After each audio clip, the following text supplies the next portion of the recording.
ऊपर या इन सभी पर विचार करके देखें तो हमारे सारे प्रश्नों का उत्तर इसी में मिल जाएगा। सारे प्रश्नों के उत्तर इसी में मिल जाएंगे। तो प्रकाशन वर्ष 1839 ही मानना है आपको। हालांकि 70 में भी कुछ भाग प्रकाशित हुए, कुछ 71 में भी हुए। पद्धति की बात करें तो ये वर्णानुक्रम पद्धति में है। पहला कवि नाम अगर यहाँ देखेंगे तो पहला कवि जो है भाई माना नहीं है, क्रम में अंगद है और अंतिम कवि में हेमंत है एक तरह से। तो ये ऐसा मिल जाता है। सामान्य तौर पर इसको भी याद मत रखिएगा आप, इसमें उलझते हैं कि पहला कवि माना है क्या। कुल संस्करण 5 संस्करण, सॉरी 2 संस्करण है, 2 संस्करण है, 2 संस्करण है और कुल 5 भाग है। तो सारी चीजें रिपीट हो जाएंगी। और इसका हिंदी अनुवाद किसने किया है, तो इसका हिंदी अनुवाद किया लक्ष्मी सागर वार्ष्णेय। तो याद रखने वाली एक बात ये भी है, तो लक्ष्मी सागर वार्ष्णेय, ये भी आता है प्रश्न, हिंदी अनुवाद किसने किया है। हिंदी अनुवादक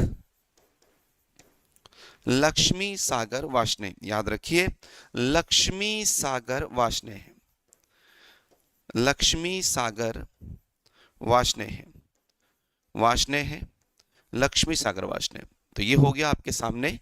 तो कई सारे फैक्ट थे, कई सारे फैक्ट को हमने देखा और बिल्कुल डिटेल में चल रही है क्लास ये। अगर आपने पहले पढ़ रखा है तो बहुत अच्छी बात है, नहीं पढ़ रखा है तो पहले पढ़ रखा है तो यहाँ पर जो है ये सामान्य तौर पर अगर देखा जाए तो धैर्य के साथ देखिए, सारी चीजें रिपीट होंगी। एक एक चीज आपको लगेगा कि सब कुछ आपको पता है और यहाँ पर सब कुछ आपको मिल जाएगा कार सदा तासी और बहुत अच्छी तरह से।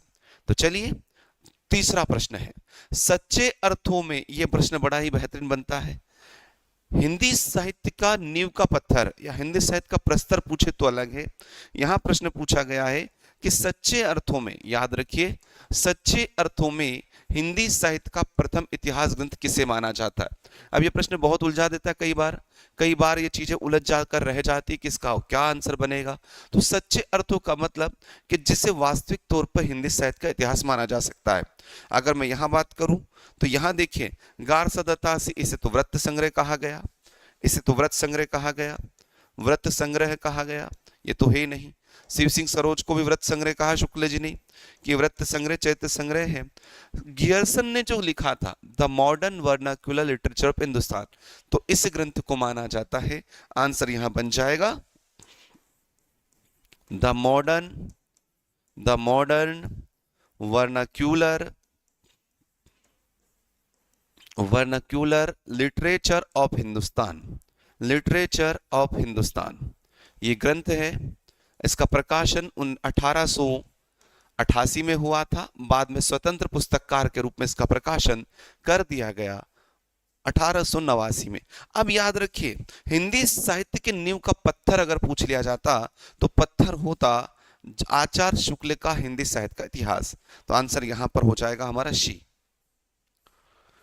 चौथा प्रश्न पढ़े उससे पहले हिंदी साहित्य असिस्टेंट प्रोफेसर की बात हम कर रहे हैं, असिस्टेंट प्रोफेसर जुड़ सकते हैं इसमें। आज से हिंदी व्याकरण की क्लासेस भी वर्ग 1 असिस्टेंट प्रोफेसर और नेट के लिए मिल जाएगी। आज से ही हिंदी व्याकरण की क्लासेस शुरू हो रही है। और जो कॉपी कट पेस्ट करने वाले हैं स्टूडेंट, ये वास्तविकता में स्टूडेंट ही नहीं है, क्योंकि कॉपी कट पेस्ट से कुछ होगा नहीं। आप अगर थ्योरी क्लासेस पढ़ रहे हैं तो थ्योरी क्लास में बता देता हूं मैं कि भाई कब से स्टार्ट होती है, वहां पे सही चर्चा होती है। तो ये कॉपी कट पेस्ट करना अच्छी बात नहीं होती। आप आदर्श विद्यार्थी की श्रेणी में नहीं आते हैं। उससे अच्छा है कि भाई टोल फ्री नंबर होते हैं, उन नंबर पे आप कॉल करके पूछ सकते हैं। तो जो पढ़ रहे हैं कम से कम उनको बहुत अच्छे से पढ़ने दीजिए, आनंद लीजिए और आनंद के साथ देखिए, है ना। बहुत सारे जो है भाई जो पढ़ रहे हैं सामने वो नहीं पढ़ना है, लेकिन जो नहीं है वो ही पढ़ना है। तो वो क्लासेस होगी, आज से ही होगी, है ना, निश्चिंत रहिए। आगे देखिए, और ये जो भी क्लासेस का टाइमिंग है, जो भी आपको जानना है, तो भाई इसके लिए टोल फ्री नंबर तो नहीं है ये, लेकिन आपको नंबर बता देता हूं मैं 9977727775, क्योंकि ये क्लास सिर्फ पढ़ने के लिए है। तो इस पर आप पढ़ने पर ही फोकस करें, ज्यादा सही रहेगा। 27772 इन नंबर पर कॉल करके सारी जानकारी आप ले सकते हैं। चलिए आगे बढ़ते हैं और आगे देखिए, सब जानकारी आपको यही मिलेगी। हिंदी भाषा में लिखित, भाई अगर सामान्य तौर पे ये पढ़ने की तो फिर क्लास डिस्टर्ब हो जाएगी ना फिर पूरी तरह से। यहां पर देखिए हिंदी भाषा में लिखित हिंदी साहित्य का प्रथम इतिहास किसने लिखा।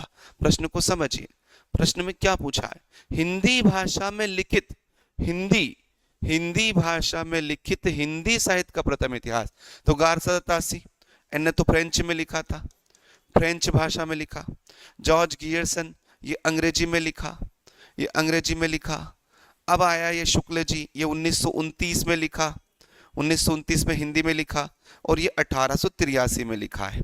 यानी हिंदी वाले दो मिल गए, हिंदी वाले ये भी हैं, हिंदी वाले ये भी हैं।